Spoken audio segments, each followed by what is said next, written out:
Merci de nous rejoindre pour ce nouveau numéro d'Hebdo Santé sur Média. Nous parlons cette semaine du diastème, qui est le nom médical de cet écartement des dents antérieures connu plus généralement sous l'expression dents de bonheur ou brèche. Alors même s'il donne du charme à ceux qui le portent, le diastème ou brèche dentaire a plusieurs explications. Comment cela survient-il? Est-ce qu'il est possible de resserrer les dents qui sont écartées? Vous êtes effectivement avec nous pour confirmer ces informations et répondre à toutes ces interrogations. Docteur Sorosier, bonjour. Bonjour, monsieur. Alors, vous êtes doctorant en odontostomatologie. Tout à fait. C'est bien ça. C'est ça. Également avec nous sur le plateau, docteur Anné Junior Élysée. Bonjour, docteur. Bonjour, monsieur. Alors, vous êtes doctorant à la faculté de médecine d'Abidjan. C'est cela. Et vous êtes là pour partager votre expérience, parce que là, on le voit déjà à travers votre sourire, hein, cette brèche. Voilà. Alors, je précise que vous êtes tous deux membres du bureau exécutif national du SINES, hein, qui est donc le syndicat national des étudiants en sciences de la santé. C'est cela. Merci en tout cas d'être là. Merci, monsieur. Allez, comment peut-on expliquer cet écartement entre les dents?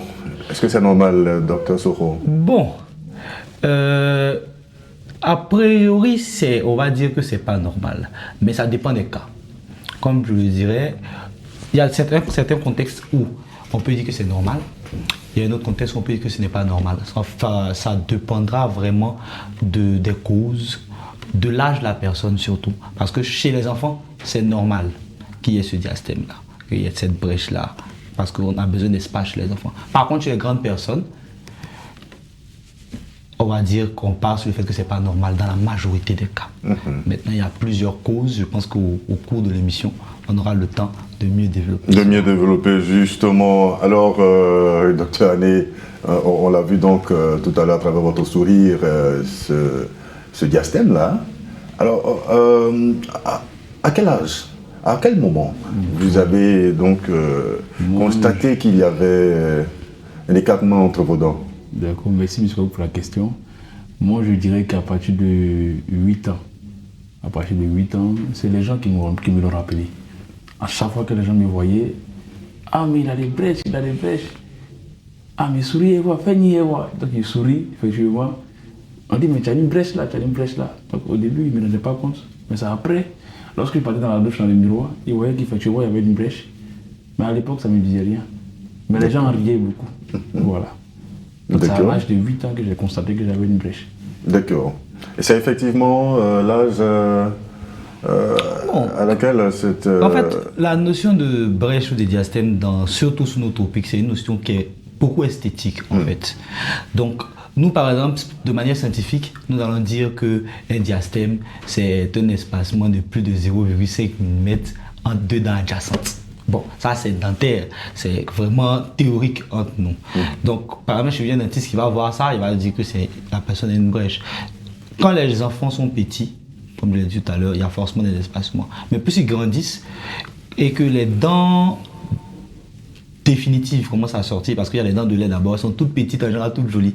Et puis, quand les dents définitives commencent à sortir, on a tendance à avoir à partir de 5-6 ans, on a tendance à commencer à avoir des grosses dents qui commencent à pointer. Là, par contre, les gens commencent à déjà remarquer un peu plus ce diastème. Et c'est à quel âge Bon, ça dépend des enfants, mais c'est autour de entre 5 et 6 ans que ces premières dents-là commencent à sortir. Donc, jusqu'à 7-8 ans quand même, ces dents-là sont bien installées. Et là, quand il y a un diastème, ça se remarque déjà bien. Comme dans le cas de comme dans le cas de docteur Anné, ça se remarque bien et au fur et à mesure, en fonction de la cause de ce diastème-là a tendance à s'agrandir au fur et à mesure. Plus la personne grandit, ça s'agrandit et ça peut créer d'autres problèmes après. Alors, la brèche ou cet écartement entre les dents, est-ce normal pour vous? Eman Dogo a posé la question à quelques personnes. On m'a dit par définition, c'est un écart généralement qui se trouve là entre les deux dents supérieures.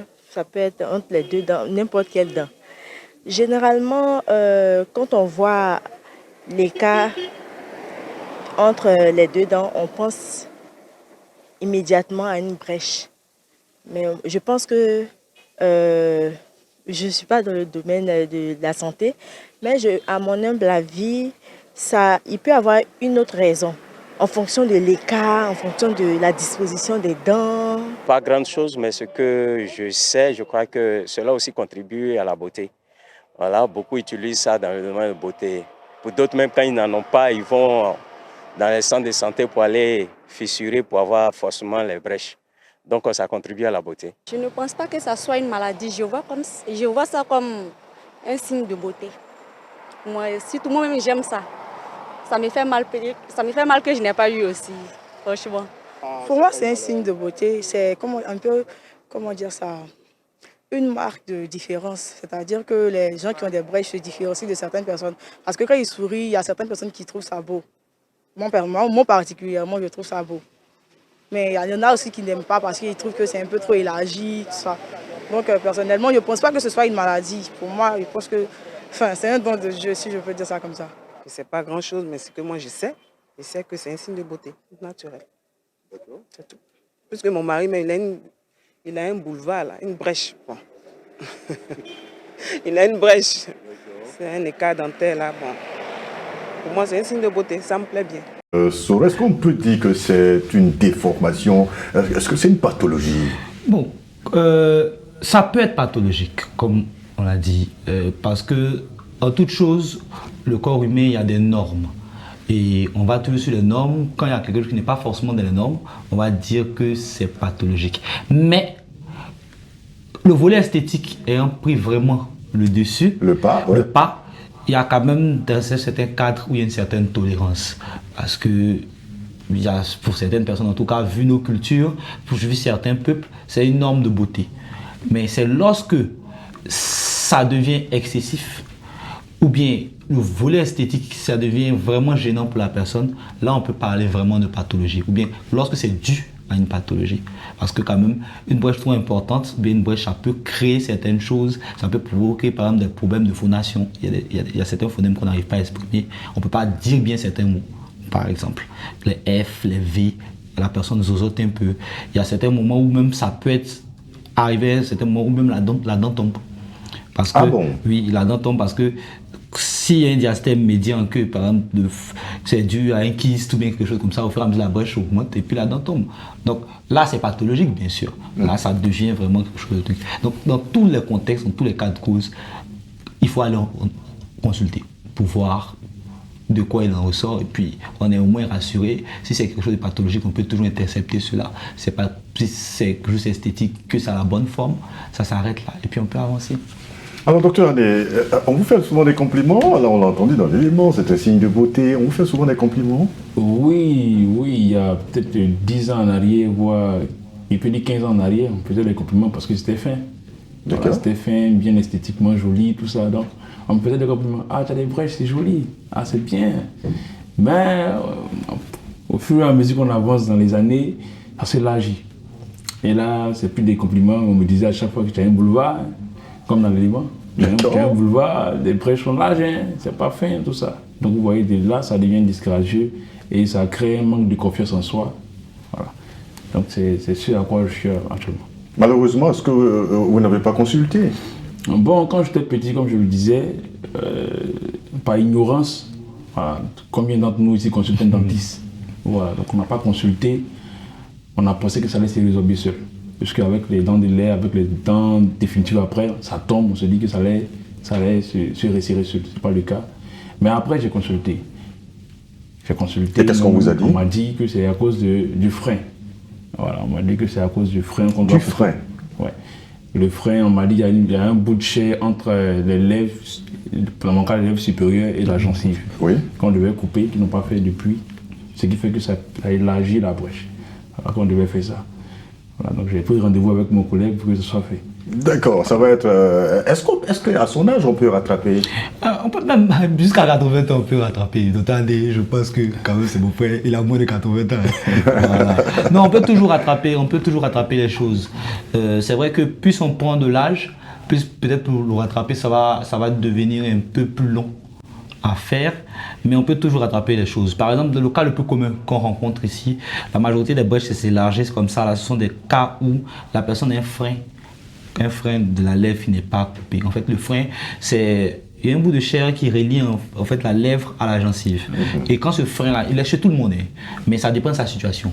Quand il est situé un peu trop bas, on dit chez nous, on dit qu'il est bas situé, il est bas situé ou haut situé. Quand il est bas situé pour les dents du haut, les dents maxillaires, c'est ce qui provoque cet élargissement-là. En tout cas, comme dans le cas de Dr. Quand le frein est coupé, la brèche ne s'élargit plus. Donc, si ça a une forme, entre guillemets, qui vous convient, qui est esthétiquement belle pour vous, si le frein est coupé à ce niveau-là, c'est une opération, une petite chirurgie, c'est une opération qui dure peut-être une dizaine de minutes, vous cicatrisez rapidement et puis c'est tout. La brèche garde sa forme idéale, entre guillemets, esthétiquement pour vous, et puis vous êtes à l'aise. Voilà, donc c'est quelque chose qu'on peut rattraper. Maintenant, après, il y a beaucoup de techniques pour pouvoir resserrer même ses dents. Ah bon? Oui. On peut resserrer ses dents? Oui. D'accord, pas quelle technique, on en parlera tout à l'heure, mais on va poursuivre dans les causes. Oui. Donc il y a le frein qui peut être donc à l'origine de ce diastème, voilà, de cette brèche. En fait, il y a des causes qu'on peut exprimer de primaires, c'est-à-dire que c'est des causes vraiment naturellement. Il y a l'hérédité. Par exemple, dans une famille, vous allez voir que les maxillaires sont faits de telle sorte que le père, la mère et le père, les enfants, tout le monde, il y a une brèche comme ça. Donc il y a le maxillaire qui fait ça. Il y a le frein, qui est une des causes vraiment les plus répandues. Il y a la formation même des dents. Il y a des gens qui ont des dents assez petites, qui ont des formes particulières, qui ont des formes atypiques. On appelle ça souvent des microdonties ou bien des macrodonties. Donc ça peut, si une dent a une forme particulière, forcément il y a un espace qui est un peu plus grand à côté. Et voilà, entre autres, il y a ces causes-là. Maintenant, il y a des causes qui peuvent venir après, des causes qui peuvent être pathologiques. Par exemple, ceux qui ont extrait beaucoup de dents derrière, les dents qu'on prend pour mastiquer, les molaires par exemple, quand on a pratiquement plus de molaires, on a tendance à appuyer sur les dents de devant et ça provoque une vestibuloversion des dents, c'est-à-dire que les dents ont tendance à aller devant, donc ça crée un espace. Il y a des kystes dentaires par exemple qui peuvent provoquer un espacement. Il y a quelque chose qu'on appelle les maladies des gencives, les maladies parodontales, qui peuvent provoquer cet espacement-là aussi. Et puis il y a ce qu'on appelle le bruxisme, les gens qui ont tendance à grincer des dents. Ah d'accord. Quand les gens sont beaucoup stressés, ils ont tendance à grincer les dents. Oui. Donc, puisque les dents sont en contact permanent, les dents ont tendance à se rétracter, ça peut provoquer cela. Maintenant, il y a certaines habitudes aussi. Nos enfants ils ont tendance à sucer leur pouce ou leur langue. D'accord. Puisqu'ils sucent le pouce. Les enfants qui portent le pouce, voilà, puisqu'ils portent le pouce à la bouche, ils ont tendance avec le pouce à appuyer sur les dents, en fait, les deux incisives centrales. Donc, ça a tendance à les vestibuler. Et quand les dents vont devant, naturellement, il y a un espace qui se crée au fur et à mesure et ça augmente ces brèches-là. Donc, entre autres, pêle-mêle, il y en a beaucoup d'autres causes, mais c'est les principales causes en tout cas qui provoquent ces diastèmes-là. Le diastème médian en tout cas. Médian, voilà, parce que là, ça peut apparaître partout. Oui, il peut y avoir des diastèmes partout. Ça reste des diastèmes partout. Il y a des diastèmes simiens, il y a des diastèmes de Boguet, il y a vraiment beaucoup de sortes de diastèmes. Mais les plus récurrents, c'est les diastèmes médians et puis en général, c'est au maxillaire, c'est-à-dire en haut. Sinon, il y en a qui ont quand même ces brèches-là en bas aussi. Alors, fort heureusement, vous avez dit à l'instant, on peut donc resserrer ses dents. De quelle manière? Le premier point d'abord, la base, c'est toujours de faire une consultation.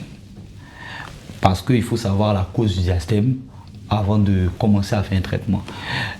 Déjà, pour le resserrer, les deux grands traitements qu'on a, on a un traitement des prothèses fixées où on va, entre guillemets, fabriquer des dents artificielles, leur donner la forme qu'on veut, avec la forme du diastème qu'on veut même les fermer complètement. Et puis, travailler sur les dents qui sont en bouche et vous portez cette prothèse en bouche. De telle sorte que vous avez les dents aux formes que vous voulez, à la taille que vous voulez, tranquillement. Et c'est quelque chose qui prend pas beaucoup de temps de kémie. C'est-à-dire que si c'est bien fait en 1 semaine, 2 semaines, vous avez complètement changé le sourire, vous avez complètement changé le visage. On a la bonne forme des dents. Bien sûr, si c'est à cause du frein que vous avez du diastème, on a coupé le frein avant, ne pas que ça récidive. Parce que sinon, ça ne servira à rien. Et puis, on a la deuxième alternative, les soins orthodontiques. C'est une spécialité dentaire. façon, de la même manière qu'il y a des spécialistes en médecine générale, il y a les pédiatres, il y a les gynécos, etc. En chirurgie dentaire aussi, il y a certaines spécialités, notamment l'orthodontie. C'est de porter des appareils dentaires, des appareils multibagues, entre autres. Pour faire simple, on voit souvent dans les films, les petits enfants portent des fers là, sur les dents. Là, oui. Ça sert en fait à déplacer les dents dans le sens qu'on veut, en fonction de comment c'est resserré. Ça fait pas mal. C'est pas douloureux du tout. D'accord. Le seul truc, c'est que ça prend du temps, parce qu'on aide le corps à déplacer les dents. Donc, vous portez cet appareil-là. Si esthétiquement ça ne vous gêne pas, de toute façon maintenant on en fait même en lingual, de telle sorte qu'on ne voit pas ça. Vous portez cet appareil. Au fur et à mesure du temps, avec les différents rendez-vous, on resserre doucement et le diastème se ferme. Tranquillement, sans souci.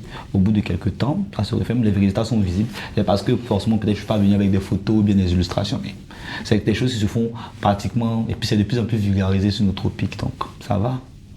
Ah d'accord, mais là c'est vraiment intéressant. Étant donné que ça donne du charme donc à certaines personnes, sûrement qu'il y a des raisons qui peuvent pousser quelqu'un à aller à chercher donc à resserrer les dents. Vous avez donné entre autres la prononciation de certains mots. Docteur, chez vous, est-ce que c'est gênant, ça a des oui, conséquences? C'est gênant, ça a des conséquences sur l'élocution. Il y a certains mots que je ne peux pas prononcer. Voilà, par exemple, je prends un exemple, déshydratation. Quand je ne me calme pas, je ne peux pas prononcer ce mot. Ah bon? Voilà, donc dans mes discours, souvent, je zozote. Et ça me fatigue. Voilà, ça me fatigue. Donc c'est un problème pour moi. C'est un problème. Donc si tu n'es pas informé, sensibilisé, ça peut créer en toi un manque de confiance en soi et te gêner dans ta vie professionnelle. Voilà. D'accord. Entre autres raisons, ça c'est l'une des raisons qui peut pousser, par exemple, quelqu'un à chercher à consulter ou bien à chercher à cirer. Parce que ça crée vraiment des soucis dans l'élocution et même souvent dans les sourires. On t'a tellement rappelé plusieurs fois que tu as l'impression que ce n'est pas esthétiquement beau. Donc quand tu es en public, tu refuses même de sourire souvent. Donc ça peut arriver. Mais quand tu es sensibilisé, tu sais qu'il y a des solutions à cela. Bon, tu dis, il n'y a pas de souci, tu peux vivre avec ça. Le jour où tu as les moyens de pouvoir aller chez un dentiste et puis l'essayer, tu le fais tranquillement sans problème. D'accord. Ça brèche, docteur Soro, est-ce que ça peut aller au-delà? Ça peut s'élargir plus? Oui, tant que son frais n'est pas coupé, ça peut s'élargir. Tant que le frais n'est pas coupé, là, ça continue. On aura un véritable boulevard si ça continue.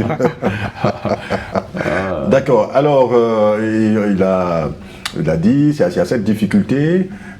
Et puis, à quelle autre conséquence Bon, il y a certains cas où vraiment ça peut être extrême, mais dans les extrêmes cas, on peut même perdre des dents. On peut même perdre les dents antérieures, si c'est dû à une kyste ou bien d'une autre pathologie. Parce que les dents ont tendance à se vestibuler au fur et à mesure, l'espace devient grand. Quand l'espace augmente comme ça, en fait, pour que les dents tiennent en bouche, c'est vrai que ça est dans un os, mais il y a d'autres tissus autour. On appelle ça des tissus de soutien, des ligaments, tout ça, qui font que ces dents-là sont en bouche. Et c'est sur tout ce système-là, en fait, que lorsqu'on a une brèche, quand il y a une action dessus, ça tire. Donc, ce système étant désorganisé, au fur et à mesure, parce que les dents fuient leur élément d'attache, au fur et à mesure, les dents peuvent commencer à bouger et puis vont tomber. C'est dans des cas extrêmes, c'est pas chez tout le monde, il ne faut pas alarmer la population, mais quand même, c'est des choses qui peuvent arriver. Donc, il faut toujours essayer d'intercepter cela. D'accord. Voilà.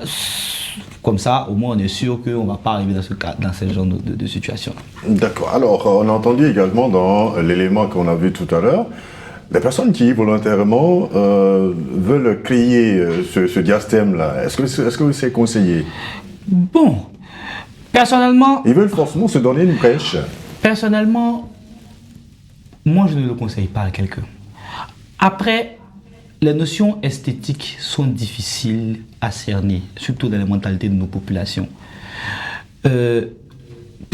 Puisque la personne a trouvé ça beau. Il y a des gens, par exemple, il y a des gens qui se lèvent comme ça, ils ont leur corps naturel, mais ils veulent faire une chirurgie esthétique. Parce qu'ils vont trouver qu'ils vont être mieux ou bien plus beaux. Donc, c'est des questions esthétiques, c'est assez difficile. Mais déjà, s'ils veulent le faire, qu'ils partent voir un professionnel de santé. Si c'est possible, ça sera fait. Il y a une vidéo qui circule, on voit quelqu'un qui utilise des lames ou bien des quoi pour essayer de faire un espace entre les dents, par exemple. Quand c'est fait comme ça, la personne a un diastème, une brèche, ça peut être beau. Mais est-ce bien d'avoir une brèche et puis on ne peut plus boire de l'eau glacée? Ou bien on ne peut plus boire de l'eau, ou dès que le vent ou de l'air touche vos dents, Ah ça oui, fait parce mal. que le fait d'agir sur la dent, il aura fragilisé. Parce qu'en fait, la dent, c'est composé de plusieurs couches. D'accord. Il y a l'émail, il y a la dentine et puis après, il y a la pulpe. Mais la partie dure qui protège la dent, en fait, c'est l'émail. Donc, quand on est en train de créer un espace comme ça, c'est la partie dure qui protège la dent qu'on est en train d'enlever. Donc, si on enlève la partie dure qui protège la dent est plus sujette au caries. Dès qu'on boit du glacé, du chaud, du froid, dès qu'il y a une variation de température, ça agit sur la dent. Donc, ça commence à provoquer des douleurs, etc. Donc, est-ce que le bénéfice est meilleur de le faire comme ça?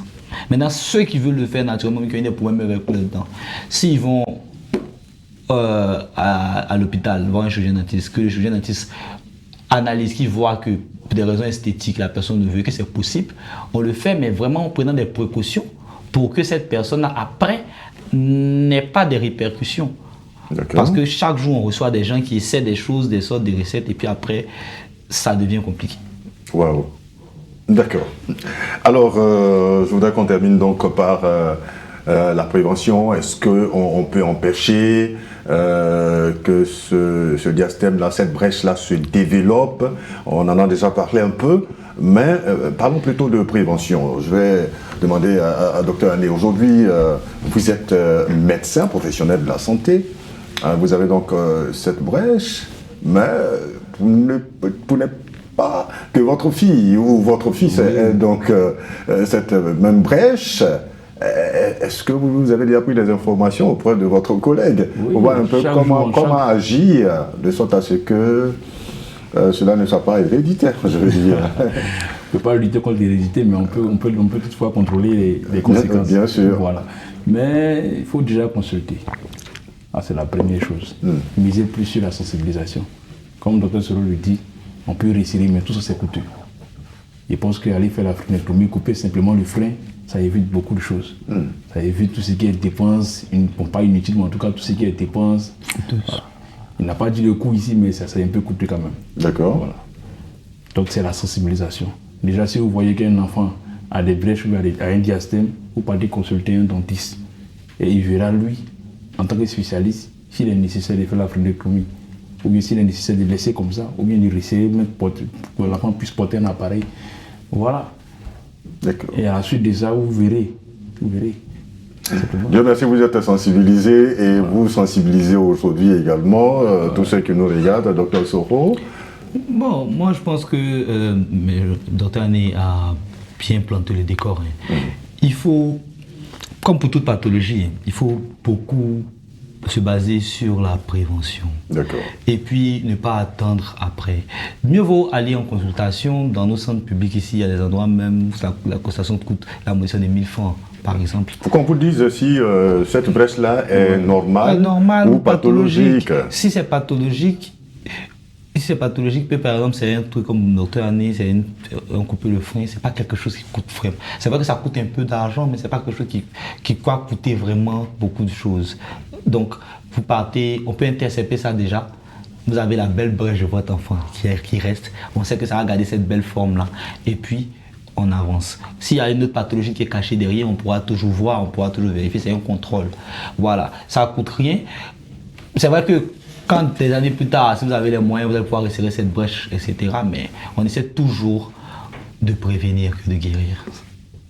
En tout cas, merci pour toutes ces informations qui, nous l'espérons, vont permettre aux uns et aux autres de préserver leur brèche à la dimension normale. Vous avez donné la dimension, c'est... En principe, nous on a dit qu'on considère comme diastème toute dent adjacente qui dépasse la longueur d'un demi-millimètre. D'accord. Donc, si entre guillemets, on est dans le demi-millimètre d'écart entre les deux dents, ça va. Si on est en 0,1 encore 1 millimètre, bon, c'est un peu beaucoup, mais bon, on peut s'étiquer. Mais quand ça dépasse ça, ça commence à devenir un peu compliqué. N'hésitez pas à rendre visite, donc à consulter régulièrement votre dentiste pour être vraiment rassuré. Merci pour toutes ces informations. Docteur Sorosier, je rappelle que vous êtes doctorant en odontostomatologie. Merci encore et merci à Dr Ané Junior Élysée pour ce partage de témoignages. Merci infiniment. Bien sûr. Merci en tout cas pour votre témoignage. Je rappelle que vous êtes également doctorant à la faculté de médecine d'Abidjan. Merci en tout cas d'avoir été là. Merci à vous. C'est la fin de ce numéro d'Hebdo Santé. Merci à l'équipe de réalisation et surtout à vous qui l'avez suivi. À très bientôt sur Medi pour un autre numéro. D'ici là, prenez soin de vous. Take care.